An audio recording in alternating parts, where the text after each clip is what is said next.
നമ്മളെല്ലാവരും പലപ്പോഴും വിചാരിക്കുന്ന ഒരു കാര്യമാണ് കുഞ്ഞുങ്ങൾ സ്കൂളിൽ പോയിട്ടാണ് കാര്യങ്ങൾ പഠിക്കുന്നത്, മനസ്സിലാക്കുന്നത് എന്നാണ്.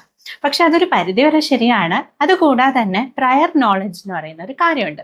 ഈ ഒരു പ്രയർ നോളജ് എന്ന് പറഞ്ഞു കഴിഞ്ഞാൽ ഡെയിലി ലൈഫിൽ കുട്ടികൾ മറ്റു കുട്ടികളോടുകൂടെ കളിക്കുന്ന സമയത്ത്, അല്ലെങ്കിൽ മറ്റുള്ള ആൾക്കാരുമായിട്ട് ഇന്ററാക്ട് ചെയ്യുന്ന സമയത്ത്, അല്ലെങ്കിൽ മുതിർന്ന രണ്ടുപേര് തമ്മിൽ സംസാരിക്കുന്നത്, കേൾക്കുന്നത്, ഇതൊക്കെ അവരുടെ ഒരു പ്രയർ നോളജ് ആയിട്ട് മാറുന്നുണ്ട്.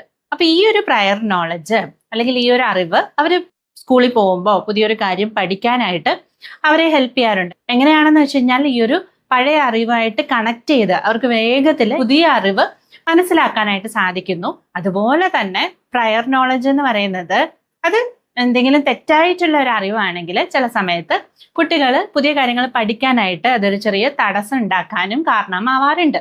അതുകൊണ്ട് തന്നെയാണ് നമ്മൾ പറയുന്നത്, കുട്ടികളുടെ അടുത്ത് നമ്മൾ സംസാരിക്കുമ്പോൾ നമുക്കറിയാവുന്ന കാര്യങ്ങൾ ക്ലിയർ ആയിട്ട് പറഞ്ഞു കൊടുക്കണം. അഥവാ നമുക്ക് അറിയുന്നില്ല എന്നുണ്ടെങ്കിൽ നമ്മൾ അതൊന്ന് റെഫർ ചെയ്തിട്ട് പറഞ്ഞു കൊടുക്കുന്നത് തന്നെയാണ് ഏറ്റവും നല്ലതെന്ന്. അപ്പൊ ഇവിടെ നമ്മൾ പറഞ്ഞു വന്നത് വേറൊന്നുമല്ല, കുട്ടികൾ പഠിക്കുന്നത് എത്രത്തോളം ഇമ്പോർട്ടൻ്റ് ആണോ അതുപോലെ ഇമ്പോർട്ടൻ്റ് ആണ് കുട്ടികൾ കളിക്കുന്നതും മറ്റുള്ള ആൾക്കാരുമായിട്ട് ഇന്ററാക്ട് ചെയ്യുന്നതും ഒക്കെ.